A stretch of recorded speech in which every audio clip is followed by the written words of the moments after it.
Students, in your today's lecture of history, जैसा कि अभी आपने देखा कि जो भी बुक्स या पत्रिकाएं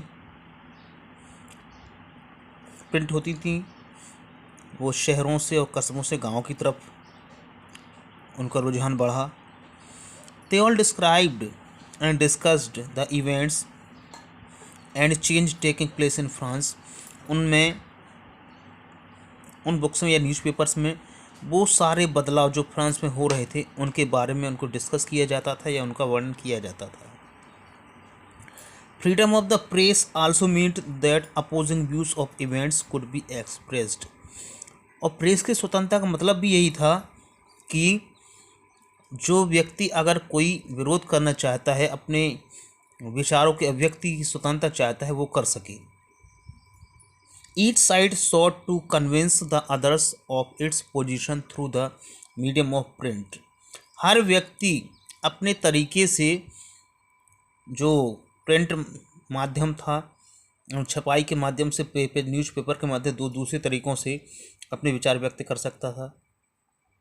pledge, songs and festive processions, गाने, नाटक और दूसरे जो त्योहारों के जो जुलूस या सेरेमनीज होती थी, बहुत सारे लोग उसकी तरफ अट्रैक्ट हुए।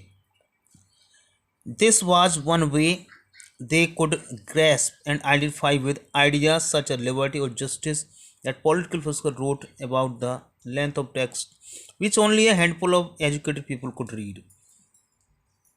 और ये एक तरीका था जिसमें कि लोग अपने विचारों को, जैसे कि स्वतंत्रता और न्याय था, उनको राजनीतिक फिलोसफर्स ने, विद्वानों ने लिखा और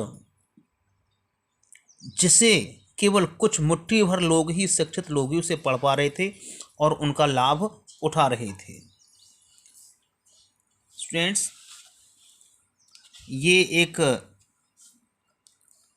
फिगर दिया गया, इसमें जीन पॉल मोरात जो एजुकेशनिस्ट था वो इस पेंटिंग में दिखाया गया, लोगों को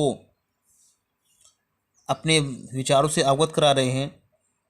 recall what you have learned about Marat in the chapter, describe the scene around हुम।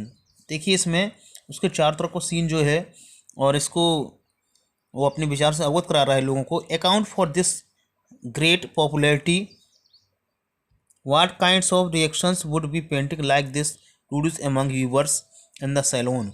और इस तरह से लोगों को अपने विचार से अवगत कराता था और क्या प्रतिक्रिया रहती होगी लोगों की, ये चीज़ इसमें दिखाई गई हैं।